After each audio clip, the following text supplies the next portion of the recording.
Hey, this is an all new episode of Marvel Chats. If you're coming out to join us, welcome. We will be talking about episode 4 today. Is this not real magic? With the second episodic appearance of Juan Madison, and the fourth which is probably the longest so far in the spinners of any Marvel shows. And they are really entertaining, to say the least. Uh, we will also be talking about everything that's been going down in the D23 over Saturday in relation to Marvel News. Um, the Marvel News we got was about regarding some of the 2023 TV series as well as rounding out the possible cast of some of the Phase 5 movies, so you don't miss that. Um, and then we will talking about hopefully the next entry uh, of both the Marvel Chats and the Marvel series, the Halloween episode Werewolf by Night, which is set for an October 7th premiere. Um, I'm looking into an October 25th date of that and hopefully getting some more participants for that. And looks like my November's could be free for a while until the Holiday Guardians of the Galaxy episode gets announced. So stick on, we got a lot of ground to cover. Starting with Is This Not Real Magic? Um, episode 4. So let's talk about it starting now. Here, uh, for the musical uh, topic, here, music.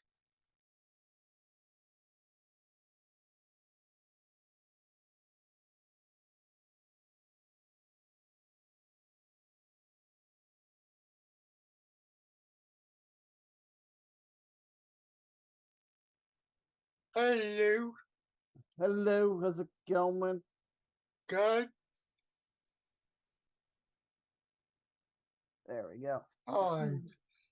So yeah, I watched episode 4 twice. I watched it Thursday and again on the premiere and again today. Really funny. Really funny too. I did the same thing, watching it twice. I always have I always watch it once, then watch it again with notes. And this one was a fun one too. I liked it too. They really brought out the magic, Yeah, the showmanship. yeah, Let me so pull a rabbit out of the hat. No, wait a minute. Let me pull a rabbit out of nothing. yeah, yeah, Donnie Blaze. So Donnie Blaze. It felt yeah, like David Blaine or like the next big magician star. yeah, It's kind of like the David Copperfield, like between David Copperfield and like David Blaine. yeah. So yeah, I liked it how they established Las Vegas in the opening credits. Um, and then yeah, then we got like She-Hulk says another one separate episode. Um, yeah, when Madison gets transported and learns the Sopranos from. No, notice he doesn't do anything right way about Johnny Blaze until uh, until that Sopranos episode is airing for him. Yeah, I thought that was funny. Yeah, hilarious. Um, and yeah, then yeah, I like that. Yeah, Portia, like, hi, I bet you could tell that Juan is back, and everybody likes Juan. Yeah, I thought that was a great like line to like call back to that. Yeah, and yeah, my favorite quote I'll save until the end because it comes at the end.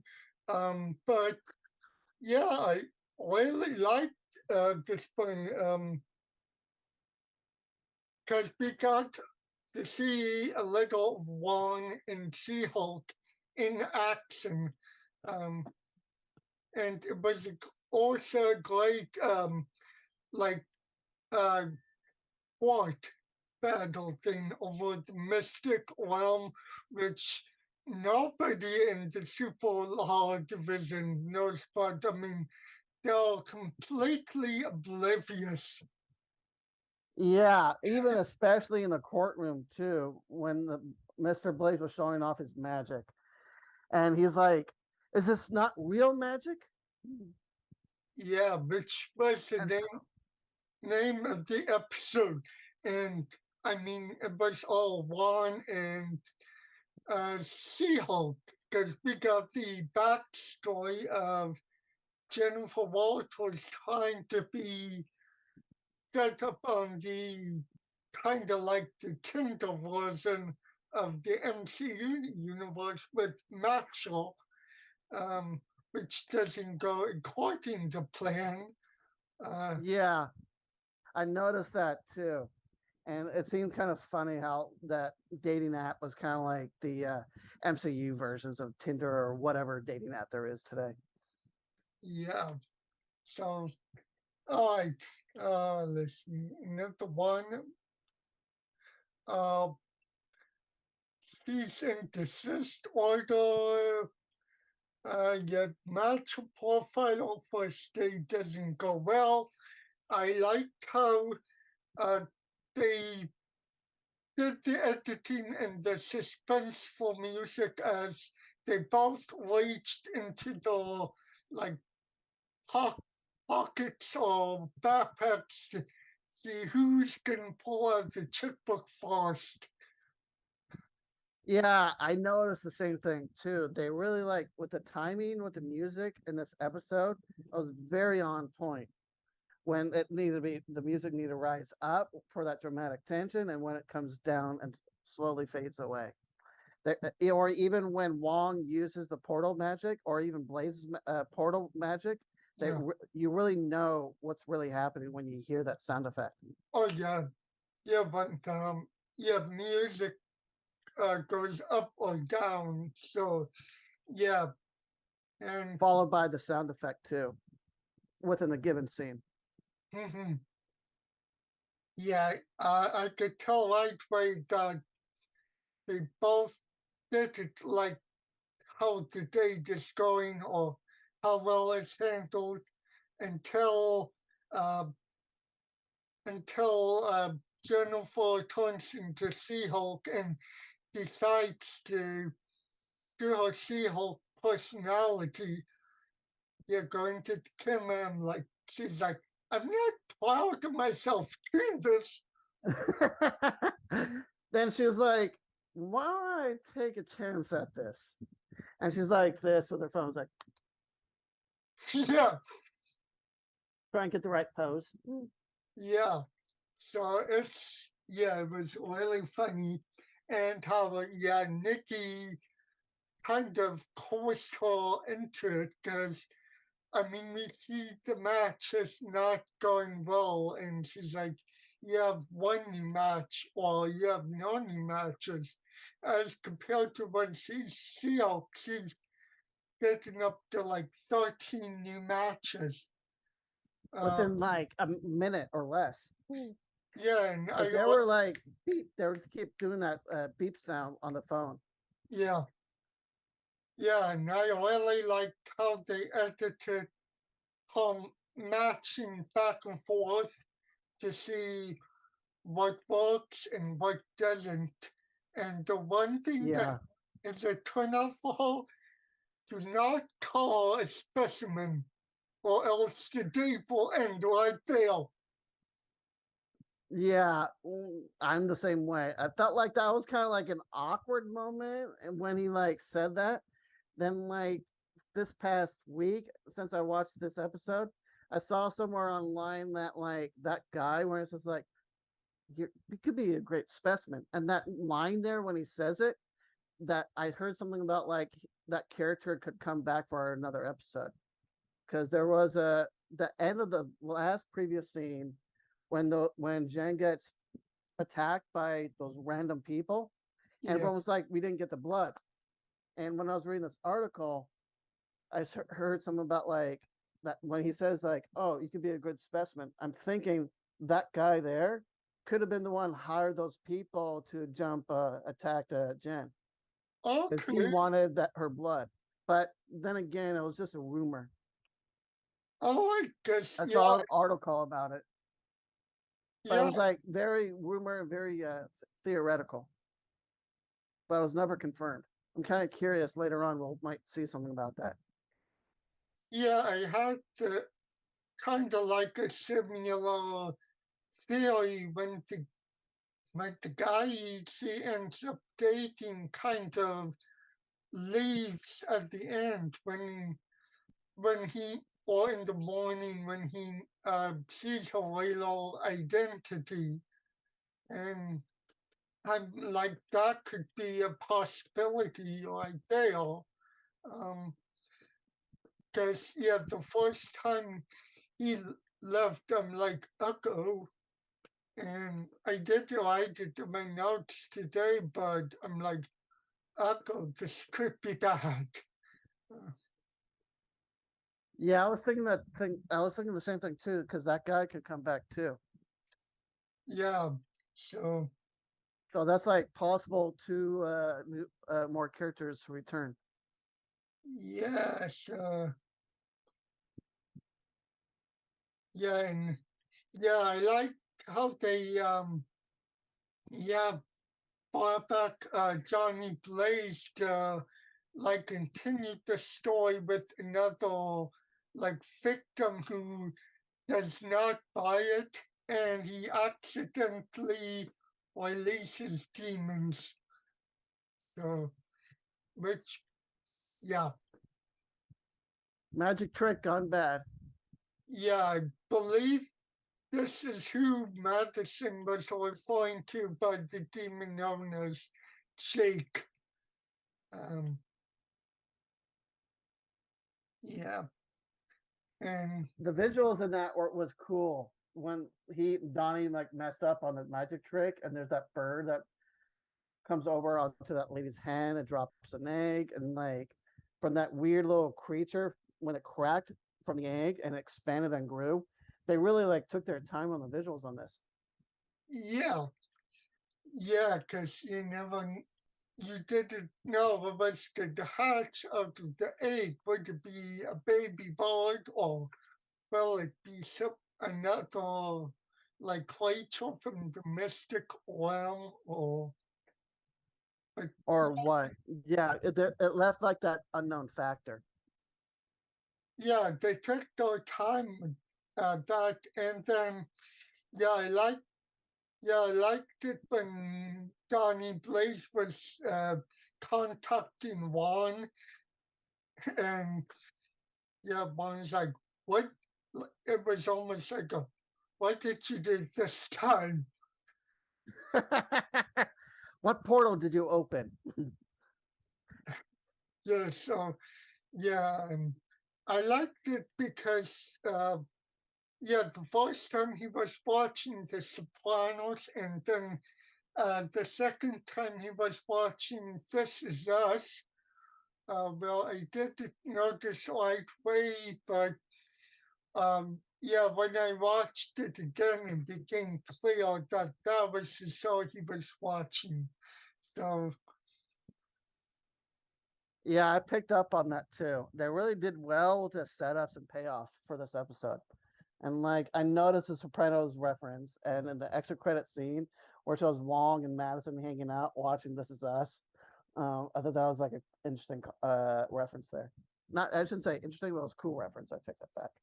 yeah, yeah, when I looked at the trivia, yeah, there was two uh things that I like. I think somebody took it way before, but I recognized it right away that uh, one of the one of the brothers from the show This Is Us actually played in Black Panther um, as Huh. Killmonger's father. So, yeah, the Huh. one who died at the beginning. So, yeah, that was That's cool.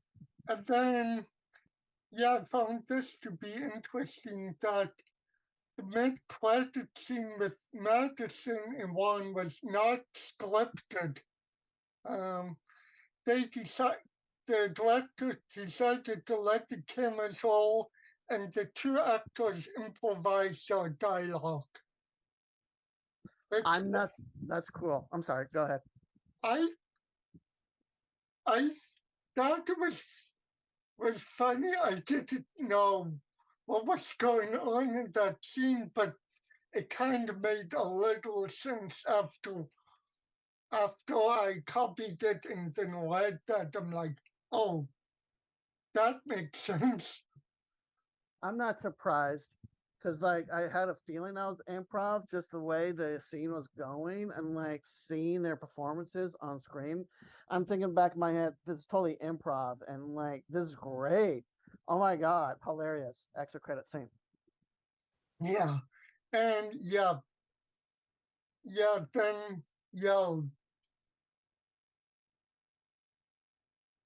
then yeah, and then we got a setup for next week, which will involve Tatiana some more. And Tatiana is suing uh kind of sues She-Hulk. And yeah, I kind of knew when they said Tatiana was free, I thought, okay, she's gonna be probably the main one next episode. But yeah, there's being sued for the She-Hulk was a complete 180 for me.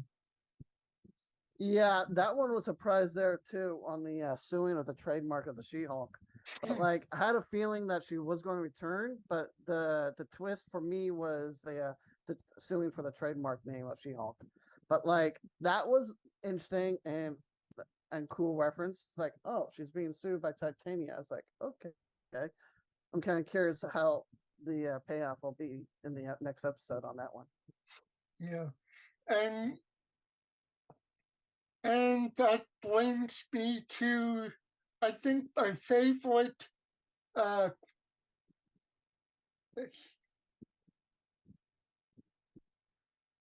let me find where it is again. I've had it, but then I lost it. Oh, yeah.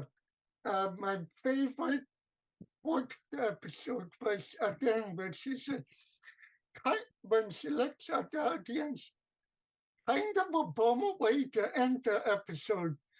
I think that was a fun take. It's kind of like, oh, okay, we got a cliffhanger moment, but here's something coming up that you'll really like. Yeah, I thought that was like funny too. Great So line. yeah, that was my best episode line. So and then I don't know where She-Hulk's gonna go with the final 4 episodes. 5 episodes left. Sorry. But yet they're moving along at a quick pace. And yeah, I Yeah, really like the quickness and the way that it's edited, and yeah, like the witty dialogue. So, very witty dialogue. I like the witty dialogue too, and I really like this episode because they really show like more of the magic of the mystic arts from different point of view, from Dunny, Blaze, and Wong's point of view in this episode. They really like show the visuals on this. I felt like I would say this is like one of my favorite episodes. And at yeah, the same time, the funny moment in my head, I'm thinking when they're in the courtroom and judge like, can you stop dropping those smoke bombs right now? Because we're in court. yeah, yeah. And the fact that he gives like She-Hulk the board.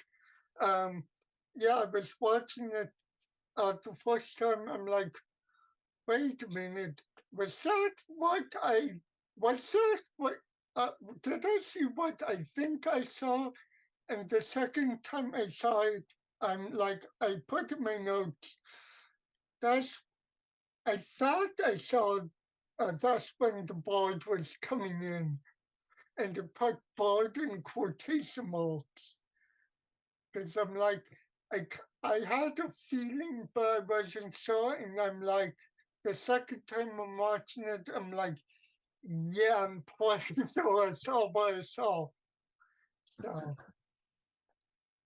all right, and then, sorry that I didn't bring it up last time, um, but yeah, they did drop a lot on at the D23, not a lot that we got, but it was relating to some of the movies and TV shows of Phase 5.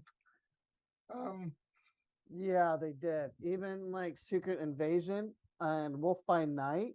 That one was new for me, but like the trailers for that looks really cool. Kind of brought this old school werewolf vibe in the 22nd. I take that back, in the 21st century of today.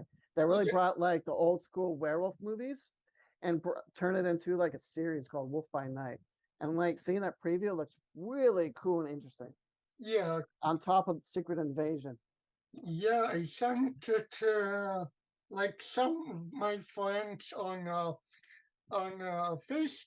the Facebook Messenger, and yeah, they're already like, dude, this is lit.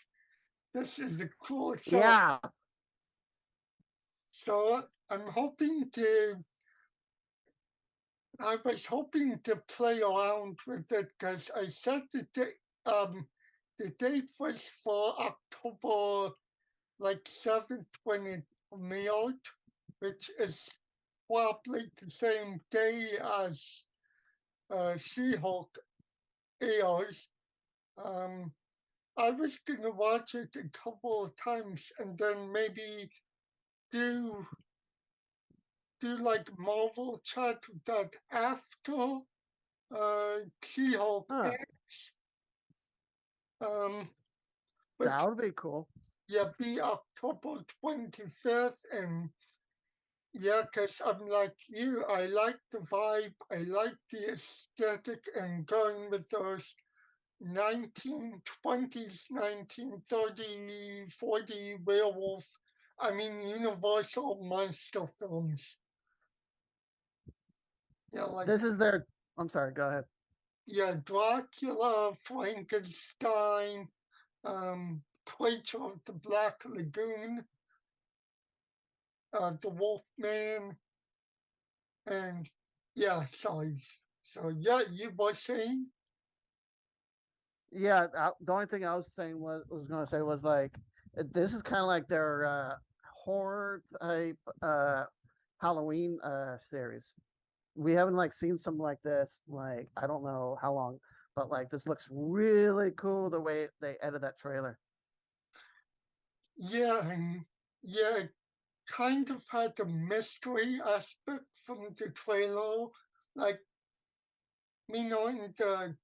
I think if you read the comic books, you know who the werewolf by night is, but in this from the trailers, you never know who the werewolf is because it's like mystery aspect in the one-off series. Yeah, I was picking up that vibe too. Like it's gonna be like a mystery. It's like you don't know who the werewolf is, but at the same time, it kind of leaves you, the audience, intrigued and engaged. For sure, for sure. And then, yeah, then I'm thinking Secret Invasion is could be the start of my year 3 if that continues. Um, it has fun vibe, and this is the first time I can see like Nick Fury in bigger way than just sprinkled throughout the Marvel universe. Yeah, I'm thinking the same thing too with you on that. Yeah, so we got Emilia Clarke, we've got Olivia Colman, we've got uh,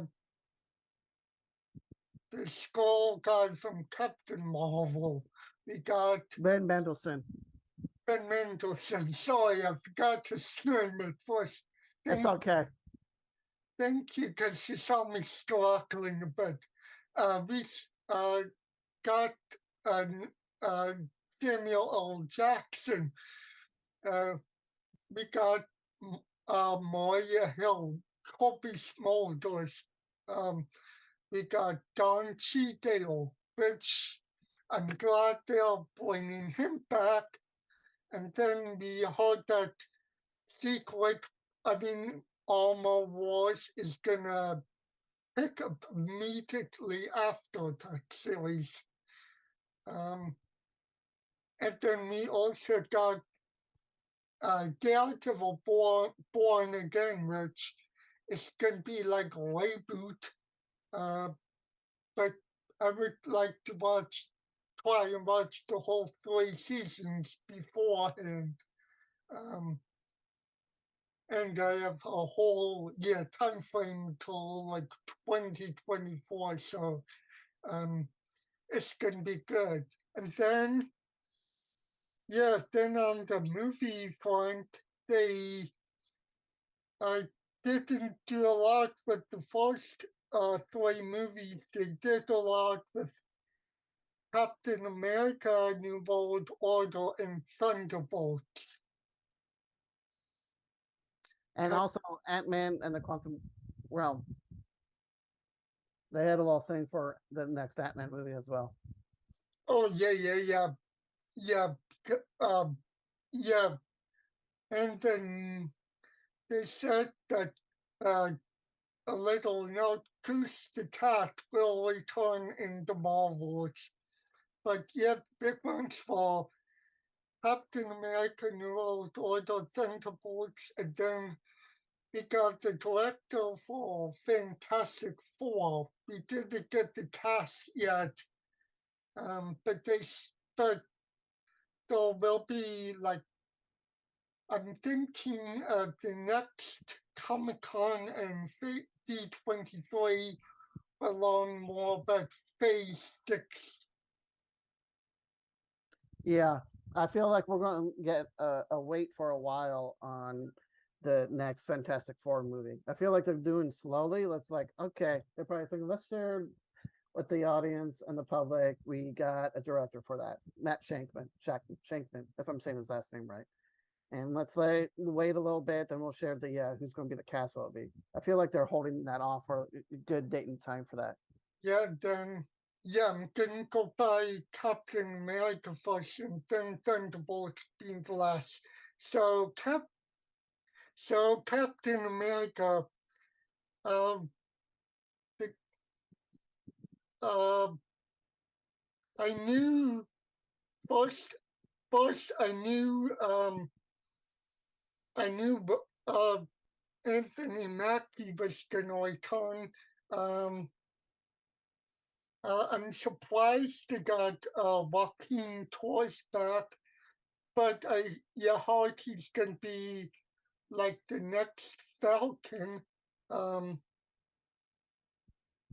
Carl Lumbly is going to be back as Isaiah Bradley, and at that point, I was like, he's going to be a welcome addition, guys.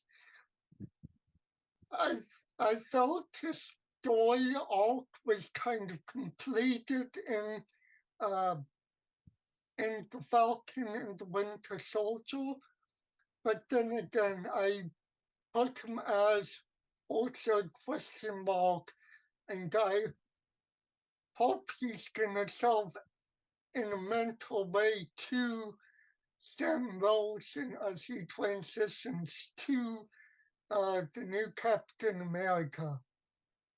Yeah, I was feeling the same way too. At the same time, as with Isaiah's story arc, I thought it ended into Falcon Winter Soldier, but like it's a good thing to know that he'll be back. But like I feel like he will be like ushering in Sam's character as the new Captain America, like a mentorship, if I'm saying that correctly. Yeah, because we had the Isaiah Bradley soldier backstory, but yeah, we never had like an African American Captain America or super soldier before, so this will explore how he transitions, and how the public Yeah. will accept. At the same time, I'm sure we'll see like the follow up at the end of Falcon Winter Soldier to like where Sam's story is in New Order. Yeah, and then we got. I was surprised about the two castings.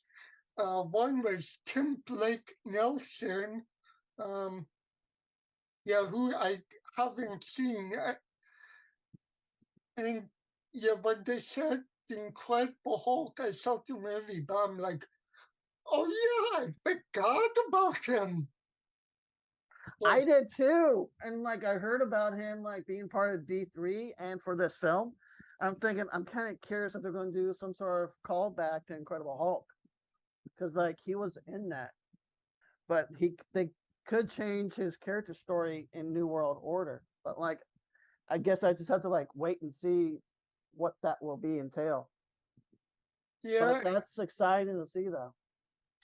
Yeah, and they had like one more casting announcement, although I would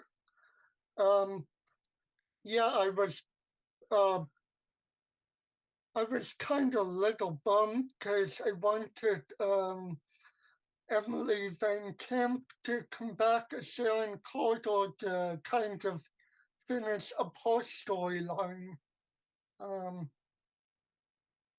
Yeah, I was thinking the same thing too. Maybe they're thinking like her story arc ended a chapter. But like I feel like we'll see her later on down the road in something. Yeah, so the other one I was surprised. Let's see if I'm saying her name right. Sheila House. It's going to be like, I think Shiva, or if I'm saying it right, Sheila, or which I looked it up, and her acting, her or the character is interesting. Or the Sabra, Huh. and Sabra is the first human super agent to serve in the Israeli Mossad. So she's basically like the first Israeli superhero. So that'll be really interesting because we have basically two actresses right now. We've got Gal Gadot, who is the American Wonder Woman in the DC universe, but we don't have. We have Sheila Harris, who's the first Israeli super soldier in the Marvel war. So that'll be kind of really interesting. how they can explore like uh, the advancement of the super soldier project. Um, so I'm really intrigued on that, and I think I was in the. I usually go to the East Bay Jewish Film Festival, and I've seen the actress in like one of the films from last year, and she's like a really good actress. So it's kind of like almost perfect casting, but at the same time, I I'm curious on how she will do in the going into the Marvel Cinematic Universe. Um, because the Interesting. actress is like almost 30. So Huh. Interesting. But that's exciting news. yeah. And then the other exciting one was Thunderbolts. Uh, like two or three of the actors I had the feeling was going to be back. First of all, I knew Florence Pugh was going to be back as Yelena Belova. I knew John White Russell was going to be back as John Walker, um, or the U.S. agent, and I knew Julia Louis Dreyfus was going to be back. Um, but the rest of the cast, it was like a surprise to me. Um, the Red Guardian, um, uh, the fact that they got the old Winter Soldier back, uh, Sebastian Stan or Bucky Barnes. Yeah, I heard about Thunderbolts over the weekend too, being at D23. I saw like a little thing for it on YouTube. Yeah, But that's like exciting to see, like seeing David Harbaugh return as the Red Guardian, Bucky back as Winter Soldier, yeah, and Julia Louis Dreyfus, if I'm saying her last name right, and as Valentina. Like especially even Wyatt Russell playing John Walker again from Falcon and Winter Soldier. They really got a good mix of people in here, yeah, characters. yeah. The two surprises I thought were uh, Ghost, the villain from Ant-Man and Wasp, um, Yeah, that one was a surprise for me too. and Taskmaster. Yeah, Yes, I'm like, okay, how are they gonna put them in there? Because yeah, it's supposed to be like the Marvel version of Suicide Squad. yeah, I was feeling the same thing too. Just stuck in my head just now when you like said that. So yeah, I'm quite surprised on yeah how they're gonna fit both those in. And let's see.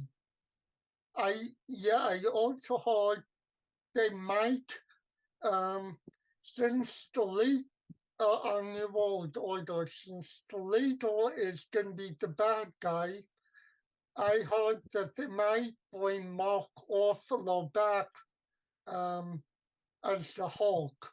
Um, but Huh. yeah, I kind of read that today. I'm not really sure because they're going to film both of these next year. I mean, they both can change in terms of cast announcements um, and surprises that Marvel wants to keep secretive. Uh, yeah, I hope to learn more of those moving forward. Like I said, Captain America will be interesting to see which route they go with later. And Thunderbolts, I'm now kind of interested to see how what Guardian, Ghost, and Taskmaster are going to fit in. Yeah, within the narrative for the film, I'm kind of curious too. I feel like we're going to see like a lot of chapters ending for the characters for Thunderbolt at the same time, ushering a new chapter in. for them in future MCU movies. I Yeah, feel like I'm getting that vibe. yeah, and Thunderbolts. I also heard they might have takes or little teasers at the end that might connect to the one or two of the Avengers films, either the King Dynasty um, or Secret Wars. Huh. So yeah, but we'll leave it at that. Um, and they also did announce, I think, a new actor for uh, appearing in Loki, which is the kid who played Sorceround. Yeah, I heard about that too. It's like cool. They were like adding people to Loki season 2, especially that one. Yeah, but yeah, I'm glad that they kept like all of the actors from season 1 and kind of expanding on the story moving forward. And I And don't know, maybe that Sophie appears like in one or two of the uh, Avengers films. Now that we know King Dynasty is going to be Avengers 5. So she might appear in that, but like I said, there's no like casting decisions yet. yeah, Only, wait and see period.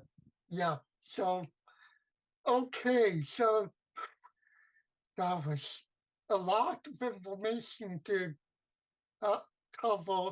So until episode 5, Marvel out. Marvel out. We talked about a lot. We talked about uh, She-Hulk, episode 4. We talked about the Between Dot and D23, Captain America, uh, Thunderbolts, and the Marvel TV series. I think we've covered a lot and packed a lot into a usual 30, 40-minute episode from something that was around 30 minutes in the first place. So I'll be back again talking about the 5th episode next week. And like I said, this is going pretty fast. So I can't believe we're almost over with She-Hulk. Then talking about Werewolf by Night next. So that be that. So until next week, this is Chris Walker saying Marvel out.